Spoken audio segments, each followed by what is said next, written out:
Como les decía, esta charla pues, va a estar dedicada a lo que llamamos las raíces del reduccionismo, y ahorita vamos a explicar por qué ese nombre. El enfoque de sistemas ya lo habíamos definido ayer como el captar las cosas como todos.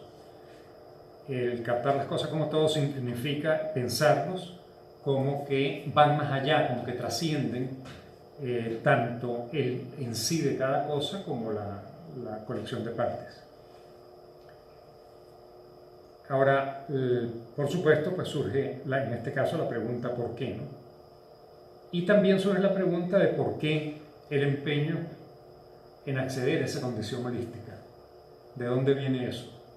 Y cuando vemos un poco el contexto, vemos y los discursos que se generan en relación con el movimiento de sistemas y con el enfoque de sistemas, empieza a ser obvio que ese enfoque de sistemas es un enfoque que podríamos llamar antitético, un enfoque que se está oponiendo a algo.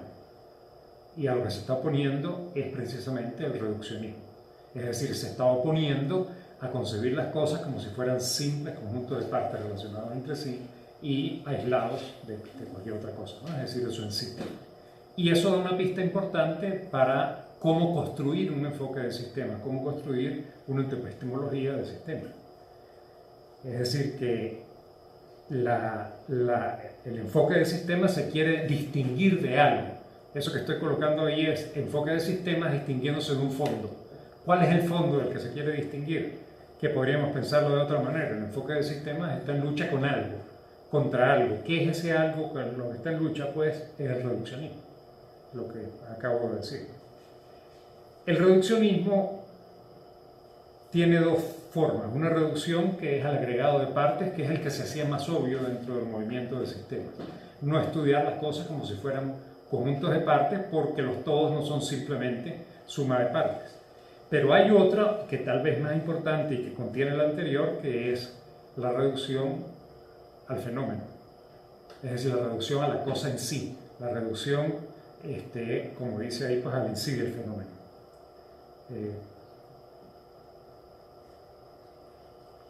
Ahora, este es un punto que tal vez requiere un poquito de reflexión. ¿Qué pasa con algo cuya condición de ser es la de ser lo contrario, la de ser lo opuesto a algo? Cuando eso ocurre, si A está opuesto a B y B está opuesto a, B interviene en la constitución de A y A interviene en la constitución de B. Eso se da en diferentes tipos de fenómenos. Se da en relaciones humanas, se da en conflictos interpersonales, se da en conflictos grupales. Los dos, el par de dipolos que tenemos en este país, politiqueros diría yo, no políticos, se constituyen uno al otro, se van haciendo uno al otro en su oposición. Y paradójicamente pues se van pareciendo, así como se intentan distinguir. Eso ocurre con la lucha de contrarios. Entonces, eso significa que se establece una relación que tradicionalmente se llama dialéctica, porque uno hace al otro. Eso implica, al establecerse esa relación dialéctica, que obtenemos una pista importante para lo que queremos, para construir una ontoepistemología del sistema. Y esa pista importante es que tenemos que construirla en relación, en contraste con algo más que es una ontoepistemología reduccionista. La ontoepistemología del sistema la vamos a construir, y de ahí es una construcción que se va haciendo en este sentido. La ontoepistemología reduccionista la vamos a deconstruir. Eso lo que quiere decir es que vamos a tratar de irla desmenuzando para poderla comprender. Ese desmenuzarse aquí realmente no es una separación en partes, es tratar de encontrar la razón de ser del reduccionismo. Es decir, así como nos estamos preguntando cómo es posible el todo, dado que ese enfoque de sistemas depende del enfoque reduccionista, también nos preguntamos de dónde surge el reduccionismo. Es decir, ¿por qué en la ciencia se le ocurre estudiar las cosas de esa manera. ¿De dónde surgió eso? Esa investigación de dónde surgió el reduccionismo es lo que estamos llamando raíces del reduccionismo. Y es de lo que me estoy ocupando en esta charla.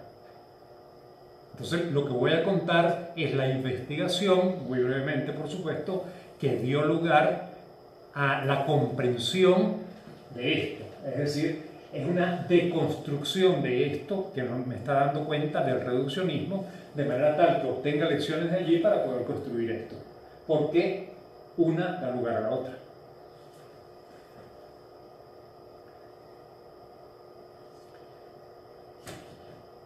La pregunta, origen del reduccionismo, ¿dónde está? Bueno, ese tampoco es muy difícil conseguirlo. En el inicio de la ciencia moderna, el gran filósofo, el gran iniciador, no como científico, sino como filósofo, que también tuvo contribuciones en la ciencia, lo encuentra uno en cualquier texto, René Descartes. René Descartes diseñó un método, el método científico lo llamó él, tiene un librito que se llama Discurso del Método. Había que investigar para poder comprender las raíces del reduccionismo, comprender cuál es la raíz del método de Descartes y además cómo fue que Descartes pensó las cosas. Es decir, por qué Descartes, su modo de pensar, su modo de concebir la realidad, dio lugar a un método que finalmente condujo al reduccionismo. Y eso lo vamos a encontrar en lo que vamos a llamar dualismo cartesiano. La interrogación de esta investigación de las raíces del reduccionismo es una investigación que uno podría asemejar a quitarle capas a una cebolla. Es decir, vamos a ir quitándole capas a tratar de llegar a un centro. Ese centro donde que vamos a conseguir es conseguir el origen del reduccionismo finalmente. Porque vamos a descubrir que una vez que quitemos la primera capa y nos encontramos precisamente al método cartesiano, ahí surgen nuevas preguntas que nos hacen ir un poco más atrás. Y así sucesivamente hasta encontrar una especie de meollo de origen en Occidente que da lugar al reduccionismo. Entonces, lo que muestro en esta diapositiva es eso, las diferentes capas. Una capa, que podríamos llamar así, el carácter reduccionista de la ciencia moderna. Ahí estamos buscando cuál es el carácter, cómo surge. Una segunda capa encontramos el dualismo cartesiano de mente y materia. En una tercera capa encontramos un nuevo dualismo, que es el dualismo aristotélico. En una nueva capa, buscando más a fondo el origen del dualismo aristotélico, encontramos la concepción que llamamos heliática del ser, es decir, una concepción de la condición de ser de las cosas, una concepción de la realidad. Y en esa concepción de la realidad encontramos un filósofo presocrático precursor que es Parménides. El modo de constructivo es tal que una vez que encontramos eso empezamos otra vez a ir a las siguientes capas. Porque con esa especie de primera respuesta que encontramos allí nos va a dar luz sobre lo que ocurre en las otras capas. Entonces hay un camino de regreso hacia las capas exteriores. Cada una de las capas tiene sus preguntas, es decir, las preguntas que conducen a la segunda capa. La primera es, bueno, el origen del reduccionismo. La segunda es lo que vamos a llamar el origen del more geométrico, que es el método deductivo precisamente de Descartes y de la geometría euclidiana originalmente, de la matemática en muy buena medida y también de la ciencia en muy buena medida. ¿De dónde salió eso de ese modo deductivo? Esa pregunta nos conduce al origen del dualismo aristotélico, que a su vez nos conduce al origen de la pregunta, al origen, perdón, del heliatismo. Yo quisiera hacer, antes de continuar, quisiera invitarlos a pensar un asuntico que lo vamos a requerir para lo que viene después. Y es esto que está acá, es esa relación de figuras-fondo. Eso que está ahí es una de las figuras fondo de la Escuela Gestalt de Psicología. Ustedes ven allí, probablemente algunos de ustedes ven un par de caras que se enfrentan, y tal vez otros ven una copa. La copa, cuando uno ve las caras no hay copa, solamente hay fondo. Cuando uno ve la copa no hay caras, hay fondo. Hay una relación que se establece muy interesante entonces entre figura y fondo, entre lo que se distingue y al fondo sobre lo que se distingue. Y es que la figura es figura sobre un fondo, depende del fondo. Cuando uno cambia aquí, pues simplemente estoy cambiando figura y fondo, pero siempre la figura va a depender de un fondo. Podríamos eso imaginarlo como cuando uno escribe, hace un dibujito en la pizarra, se requiere un fondo para que aparezca la figura en particular, ¿no? Yo hago esto aquí en el aire y esto que estoy haciendo en el aire son movimientos con la mano y con un marcador, no es un dibujo. En cambio, aquí es un dibujo. Sí, aquí es, no sé, una casa.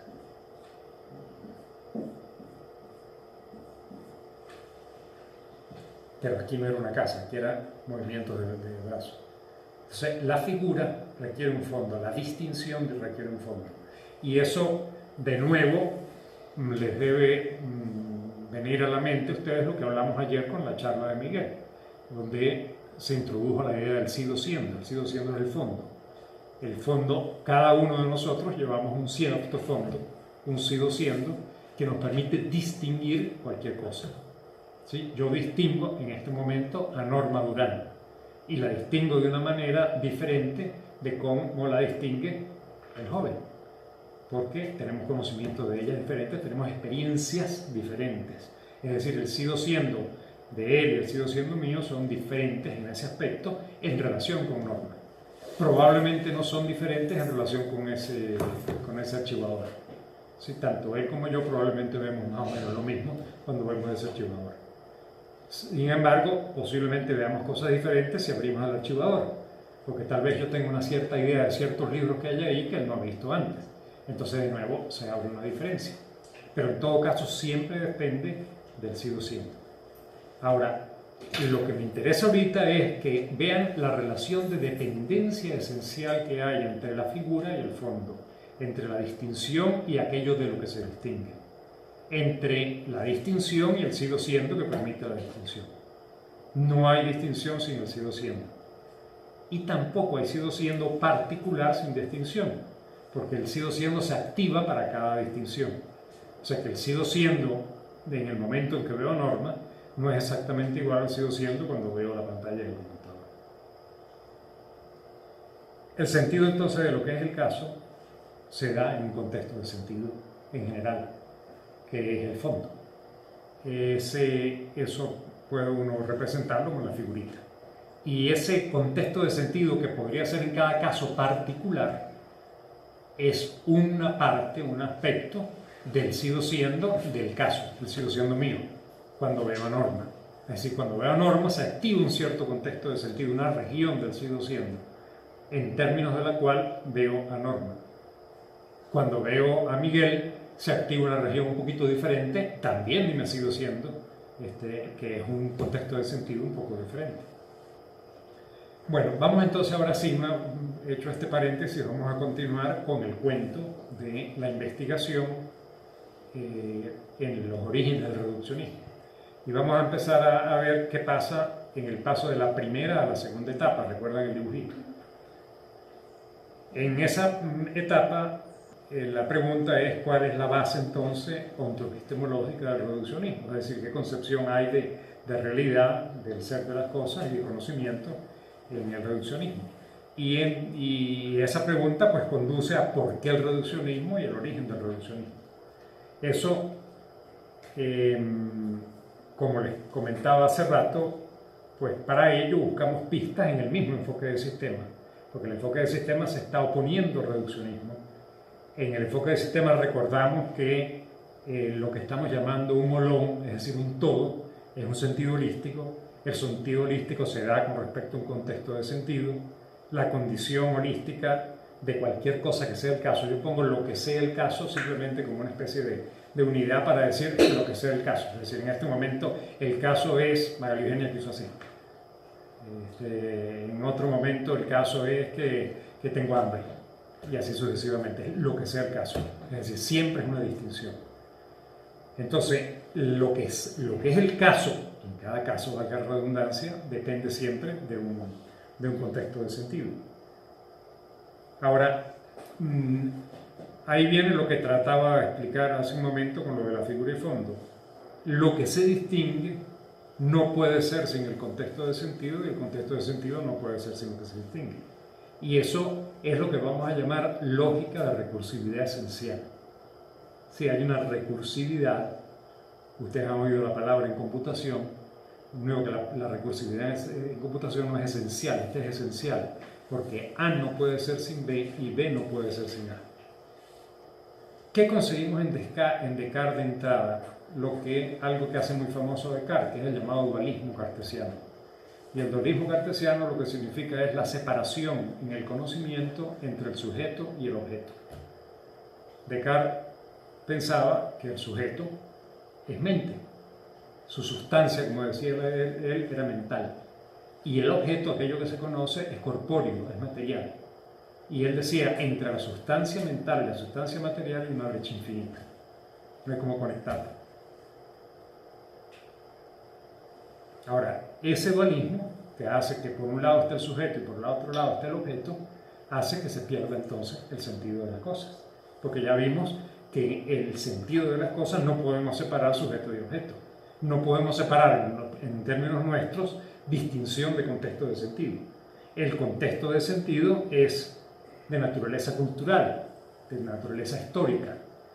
El contexto de sentido, ese que está en nuestro sido siendo, que compartimos Miriam y yo, y nos permite ver ese escaparate de manera muy, muy parecida, ha devenido de manera tal que no solamente lo compartimos Miriam y yo, sino lo comparte mucha otra gente también, porque es parte de nuestra cultura. Pero que si buscamos un aborigen en las selvas del Amazonas que nunca haya tenido contacto con un archivador, no va a haber un archivador allí, va a haber otra cosa. Es decir, su sido siendo es bastante diferente, porque su historia es diferente, su historia cultural. No el pedacito de historia de él, el pedacito de historia de cada uno de nosotros es mínimo comparado con lo otro. Sí, lo más importante es lo otro. Entonces, depende de eso. Y eso está, si uno lo quisiera clasificar en términos del dualismo cartesiano, está del lado del sujeto, no del lado del objeto. Mientras que del lado del objeto está lo que se conoce. Entonces, ahí ya conseguimos una buena pista de por qué el reduccionismo. Porque al concebir la realidad de esa manera, esa separación, entonces la unidad de la cosa, la condición holística, su sentido, se mete por el huequito ese que hay ahí a la mitad.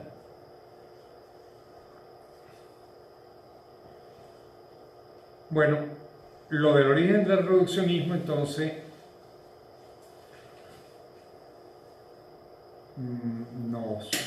nos remite a lo siguiente. Primero, pues, recordemos esto que ya les acabo de explicar de la recursividad esencial. Y aquí hay un punto que es muy importante. Cuando decimos que A no puede ser sin B y B no puede ser sin A, eso implica que A es y no es. ¿Sí? Porque algo que no puede ser sin lo otro, su ser está como prestado a lo otro, no termina de ser, porque depende de lo otro. Y lo mismo le ocurra al otro. Entonces, para que una cosa sea en sí mismo, no puede guardar esa relación. En todo el pensamiento occidental hay un principio, que es el principio que rige buena parte del pensamiento occidental, que rige la ciencia, que rige la filosofía, o por lo menos buena parte de la filosofía hasta Hegel, y es el principio de no contradicción, o principio de contradicción, que también es lo mismo que el principio de identidad. El principio de contradicción es una cosa no puede ser y no ser al mismo tiempo. Y resulta que, de acuerdo con esto, una cosa es y no es al mismo tiempo, porque es y no es. Y eso viola el principio de contradicción. Es decir, que está violando algo que está en la base de la ciencia. Les decía que el principio de contradicción es lo mismo que el principio de identidad. Cuando uno dice que A es igual a A, lo que está diciendo es que A se mantiene en A. Es decir, que el ser de A no está volando como en este caso. Entonces es otra forma de decir el principio de no contradicción. Eso vale la pena que lo tengamos en mente para lo que viene a continuación. Y lo que viene a continuación es el segundo paso, ¿no? El paso de la segunda a la tercera etapa. Capa. Y capa. Y también etapa. Así como preguntábamos antes, al llegar de una capa a la siguiente capa, ahora preguntamos ¿por qué el dualismo? Es decir, ¿de dónde sacó Descartes el dualismo? ¿Por qué llegó a esa conclusión? ¿Por qué llegó a esa separación? Y eso es lo que significa el paso a la nueva etapa. Ahí es donde conseguimos el método deductivo. Noten de una vez lo siguiente, que en la base del método deductivo está el principio de no contradicción.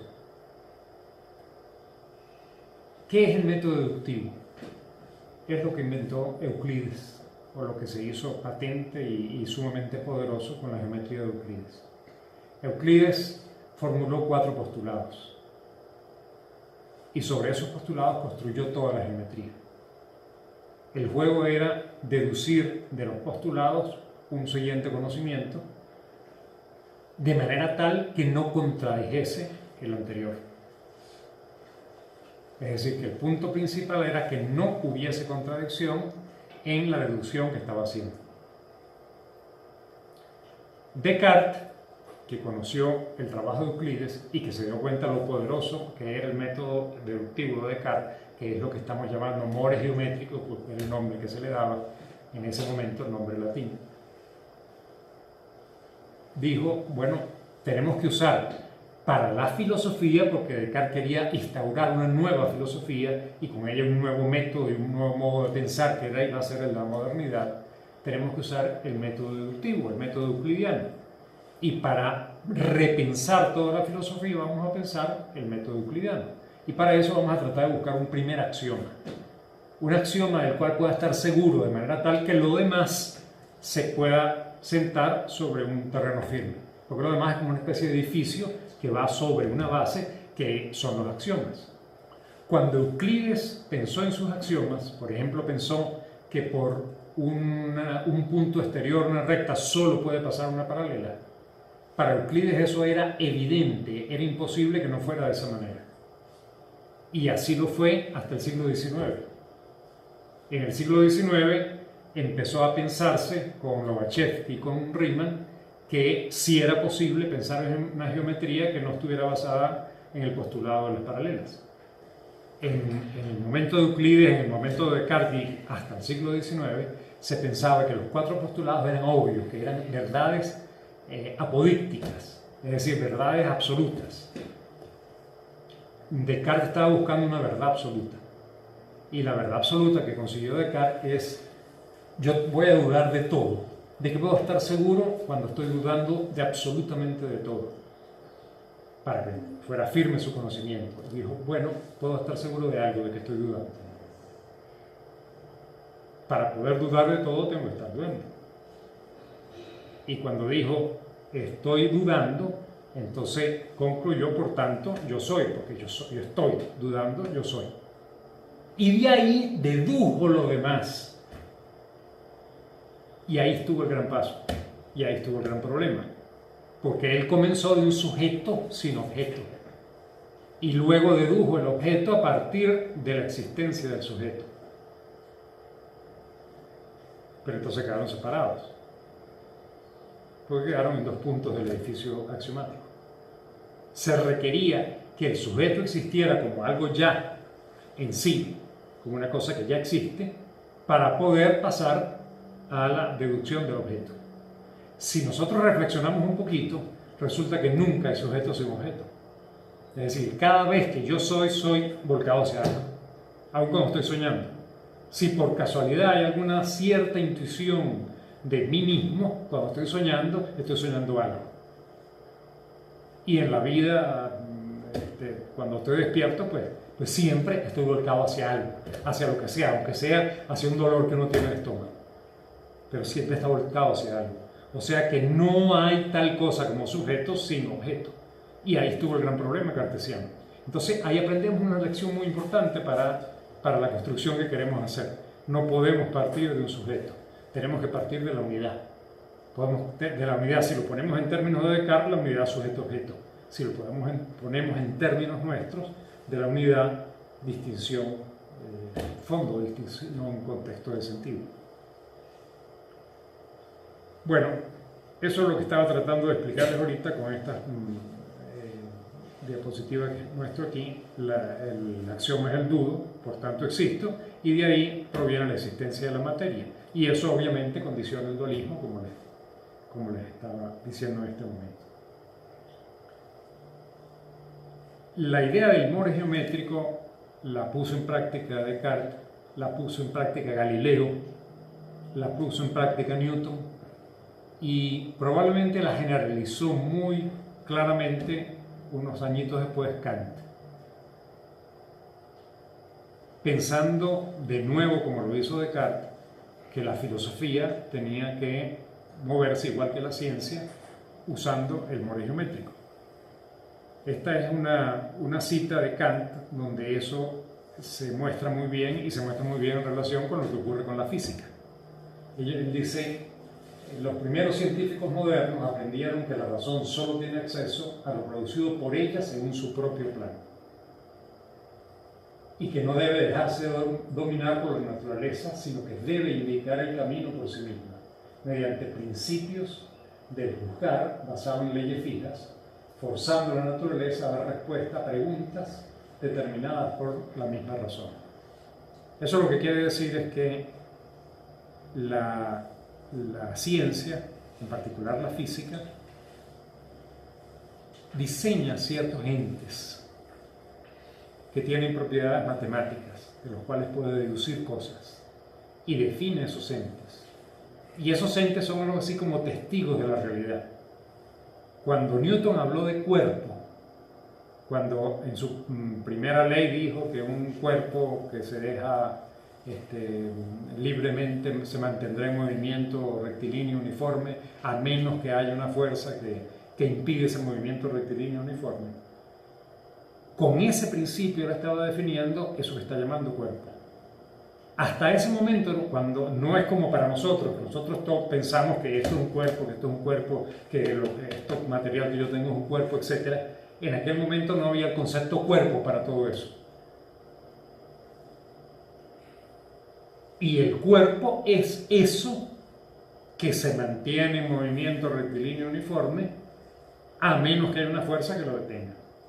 Fíjense que es muy interesante con esta ley de Newton, que es una ley contraintuitiva, porque uno supone que un cuerpo no se mantiene en movimiento rectilíneo uniforme, que eso no es su estado natural, que el estado natural de un cuerpo es estar quietecito. Esa es la intuición que tenemos. Y Newton está diciendo algo completamente diferente. Está diciendo que un cuerpo se mantiene en movimiento rectilíneo uniforme, menos que haya esa fuerza. ¿Qué es lo que está diciendo Newton? Esto está aquí detenido accidentalmente, porque hay una fuerza que lo está sosteniendo. Hay una mesa que está impidiendo que eso siga su movimiento rectilíneo uniforme. De esa manera también definió fuerza y definió movimiento rectilíneo uniforme. Es decir, que aparecen una serie de nociones que no son de la realidad, porque no están dando cuenta de la riqueza de la realidad, no están dando cuenta de lo que significa mi cuerpo o el cuerpo de ese aparato, sino es un concepto abstracto que entra dentro de un cierto juego y para lo cual se llama como testigo de la naturaleza, dice Kant. ¿Qué quiere decir eso? Que de acuerdo con las leyes de Newton, si yo suelto esto aquí, él va a demorar un cierto tiempo que va a ser el mismo que si montamos a Miriam allá arriba y la soltamos y la distancia es la misma y va a demorar lo mismo. La física no distingue entre el trancazo que se va a dar Miriam, probablemente mortal, y el golpecito que se da a la pluma, que probablemente no importa mucho. Eso no le importa a la física, porque está haciendo una abstracción, está jugando con conceptos abstractos. Bueno, ese es el more geométrico que toma la ciencia. Algo que les había mencionado antes, que ese principio constructivo del more geométrico está fundado en el principio de no contradicción. El more geométrico ya vimos que fuerza la aparición del dualismo.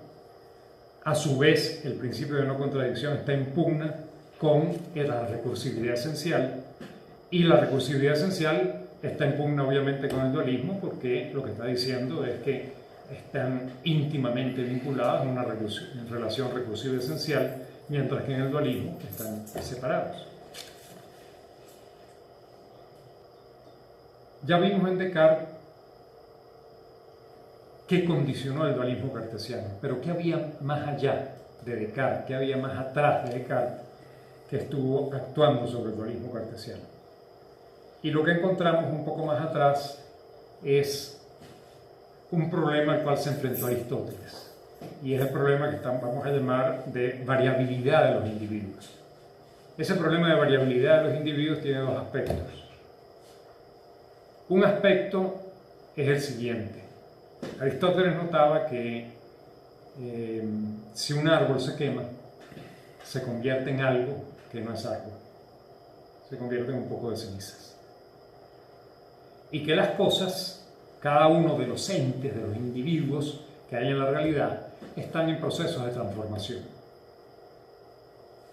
Ahora, Aristóteles pensó que eso hace que no sea posible conocer las cosas en términos de los individuos, es decir, en términos de cada cosa particular que está cambiando continuamente o que puede cambiar continuamente.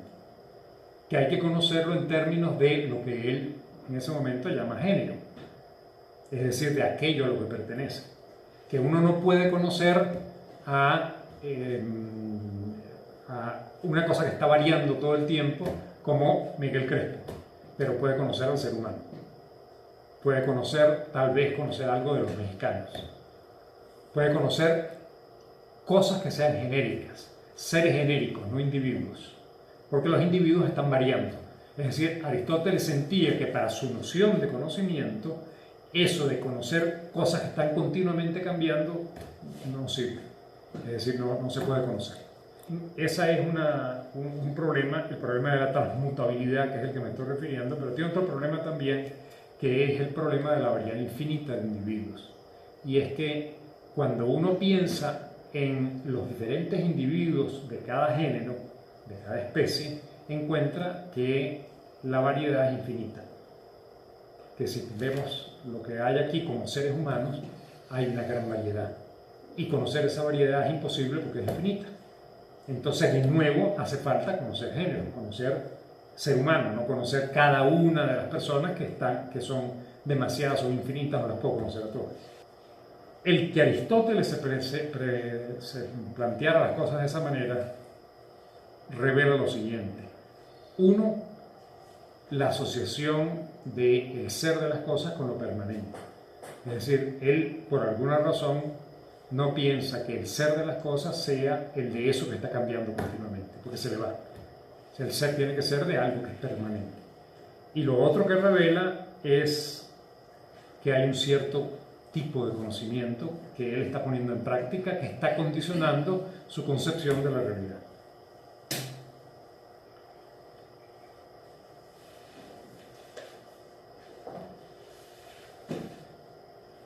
Aparece de nuevo la pregunta: ¿por qué esa forma de conocimiento? ¿Por qué esa concepción de ser como fijo? Esa última pregunta, entonces,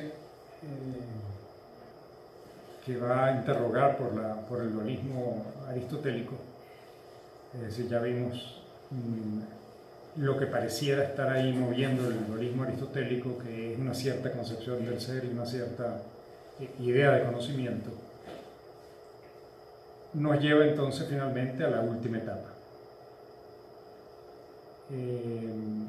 La idea de la variabilidad de los individuos conduce a la idea de que el conocimiento es de lo general y de lo permanente, no de la infinidad de individuos ni su variabilidad. Ese conocimiento que es de lo general y de lo permanente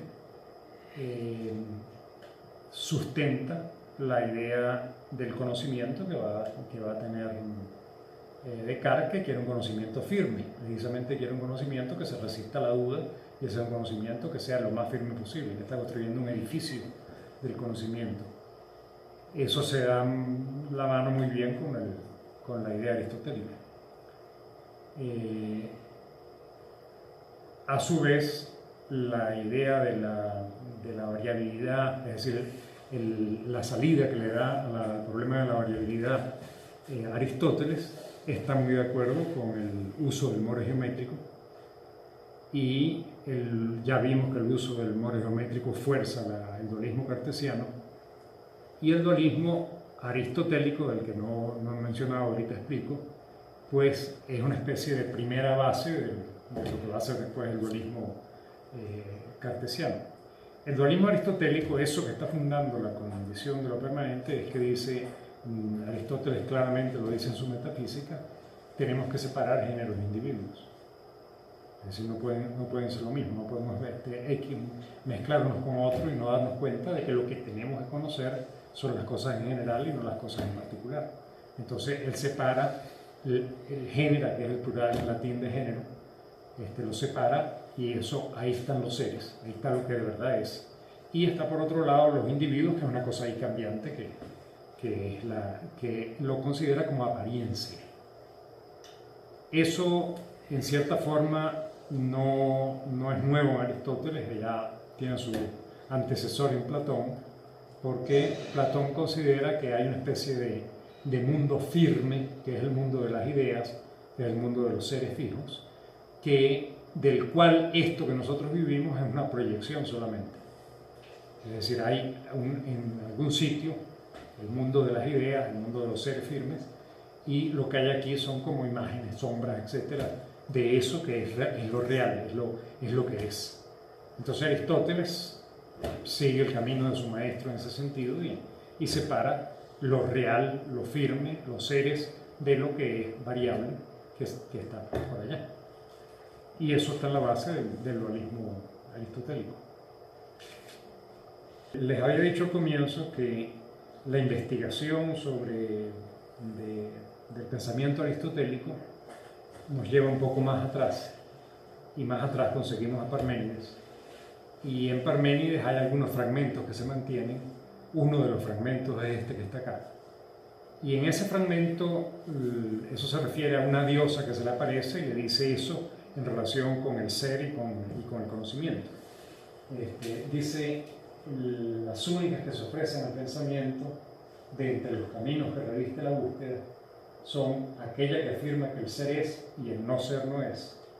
Y esta significa la vía de la persuasión, dice Parménides, puesto que acompaña la verdad, y la que dice que el no ser existe y que su existencia es necesaria. Ahí se está refiriendo a otro filósofo de una época similar, que era Heráclito, que mantenía una hipótesis dialéctica, una idea dialéctica más bien más parecida a lo que estábamos diciendo sobre esa relación recursiva esencial.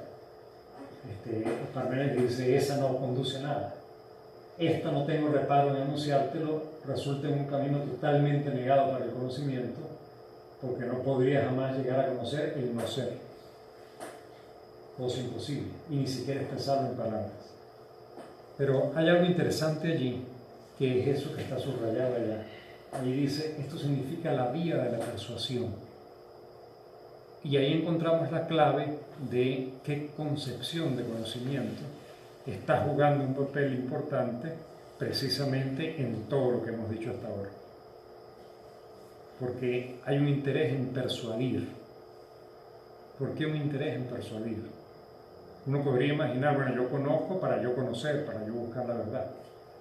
Sin embargo, el conocimiento para Parménides está unido a una noción de persuasión. Y está unido a una noción de persuasión porque la idea del conocimiento, que necesariamente como todo tenía una condición social, ya estaba gestándose una forma que se hizo posterior en la polis griega, que fue muy importante dentro de la polis griega, que fue el debate político. Y en el debate político era muy importante convencer al contrario, persuadir al contrario. Si uno tiene argumentos basados en conocimientos que sean firmes en el modo en que lo está pensando, tiene mayor capacidad para persuadir, pensaba Parménides.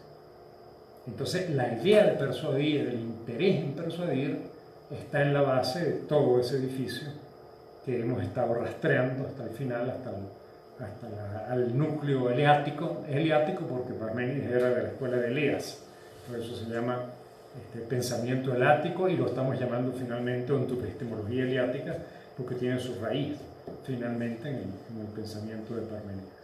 El cuento desde el punto de mira de la ciencia es que ahí estaba el origen de una forma firme de conocimiento que se erige para dar lugar a todo el conocimiento científico. Sin embargo, esa forma firme de conocimiento siempre tuvo una piedrita en el zapato. Y esa piedrita en el zapato fueron las paradojas. Las paradojas son muy antiguas. Se habla de una primera paradoja muy famosa, que es la de Epimenides el cretense. Y esa paradoja la han puesto en diferentes formas discursivas, pero tal vez la que a mí me parece más impactante es esa, cuando dice estoy mintiendo. Si es cierto que estoy mintiendo, entonces no es cierto que estoy mintiendo. ¿Sí? Es decir, que esa proposición que está ahí solamente es cierta si es falsa, y es falsa si es cierta. Esa es la gran paradoja de Epimenides. Esa paradoja también podría formularse de una manera un poquito diferente. Si uno dice, sean P1 y P2 dos proposiciones, pero la proposición P1 lo que dice es P2 es verdadera, y la proposición P2 dice P1 es falsa. Entonces una es verdadera si la otra es falsa, y la otra es falsa si la primera es verdadera. Y esas son paradojas. Dentro del campo de la lógica, eso fue una piedra en el zapato durante muchos años, porque no había modo de resolverlas.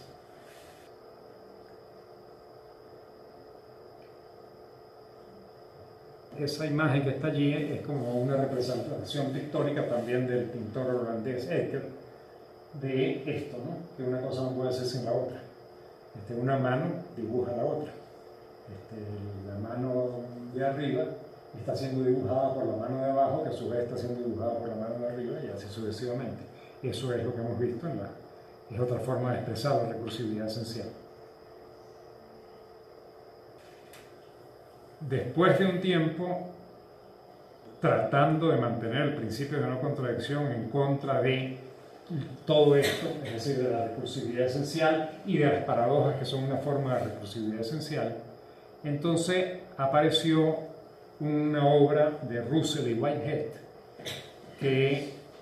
en la que se plasmó lo que se llamó la teoría de los tipos lógicos, que permitía sacar las paradojas del campo de la lógica de acuerdo con la idea de Russell y Whitehead. Y entonces eso significó pues finalmente el triunfo de la lógica en contra de las paradojas. Sin embargo, el cuento no para allí. Un poquito después aparece otro lógico, ya un poquito más reciente, que es Gödel, un alemán, y saca su famoso teorema de Gödel. Y ese famoso teorema de Gödel resulta que restaura las paradojas, porque trata de mostrar que hay un problema en la teoría de Russell y Whitehead. Y entonces las paradojas quedan invictas, y queda invicto entonces el principio de recursividad esencial dentro del campo firme de la lógica.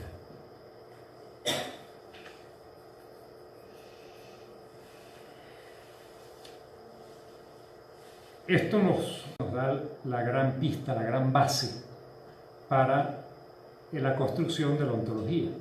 Y la gran base para la construcción de la ontología es precisamente eso, la recursividad esencial, la paradójica recursividad esencial. Es decir, que vamos a hacer la construcción de la ontoepistemología de sistemas fundado en eso que encontramos allí, que fue el enemigo terrible que dio lugar al reduccionismo.